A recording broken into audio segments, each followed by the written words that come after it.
Ela tem que fechar, calculando, tá?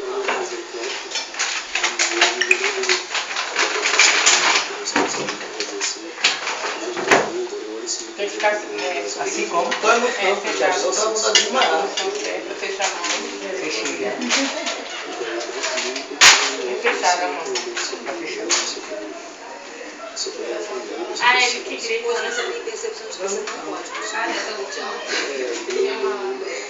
vocês. A gente tem que deixar o bracinho bem quieto. Beleza. Não é agora não, quando for eu vou avisar. Isso avisa mesmo. Não, beleza. Avisar, o melhor é a gente tá aqui, viu? Na nossa percepção, então a gente acaba mudando o comportamento e isso reflete para as pessoas que entendem. Mas como é que você conheceu? Não vai chegar não, eu vou trocar, porque... Só é botar uma coisa. Vocês já estão filmando antes de Não tem problema, vai. Vou segurar aqui pra senhora. Ei, Não, não ver não. Só começar a ver tá mesmo. Depois dá pra tirar 2 litros, 20, é, né? 50. Eu entrei assim nessa para poder ajudar. No início a sua ideia era conhecer tudo para ajudar a virar essa parte. O mato é mó, enche de gente assim também. Daí já sai. Isso vai ter diferença. Não pagava não? Quando eu acho que era o seu plantão. Enche de gente que eu vou. O que é que o senhor acha da doação de sangue? Diga aí. Ótimo, maravilhoso. Um ato lindo. Como foi que o senhor foi incentivado a doação de sangue? Mas era por pouco tempo. Quem foi que lhe incentivou a doar sangue? Qual? Esse... Dar atenção, né? Ter alguma pessoa. Eu vim do site da empresa sobre a minha e vida. sempre participo Você de fica doação de feliz sangue. hoje com esse compromisso? um momentinho só.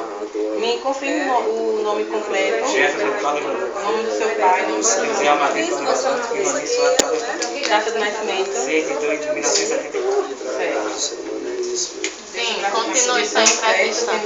Pode responder as perguntas. Diga, doutora. Sim. Futuro ganhador da Mega Sena da Virada. Quando foi que o senhor começou a doar sangue? Umas fotos bonitas. Tinha 18 anos de idade. Por que foi a primeira doação? Foi na campanha de São João, né? O senhor foi por voluntário mesmo? Voluntário. Puxa o braço. Não, vamos deixar não. Agora eu vou... Olhe pra cá, pra câmera. Respire. Ai! Ai! Ai! Tem certeza de Ai! nós, a tia, Ai! tá todo mundo torcendo pra você. Ah! Toda vez que o senhor grita assim, é? Hein, moço? Como é seu nome? Jefferson. Jefferson, toda vez que o senhor grita assim, é? Toda vez. Dá né? Tem que dar pra poder o negócio relaxar, né? Agora vai. Agora pode ficar deixando tranquilo. Agora vai, guerreiro. Agora vai. Se não gritar, não meta não. E eu sou uma professor. Não, sou não. Mas o grito tem que dar, senão não relaxa. Pode botar o que sabe. Pronto. Agora faz o gesto da vitória. Da vitória, né? É. Mas,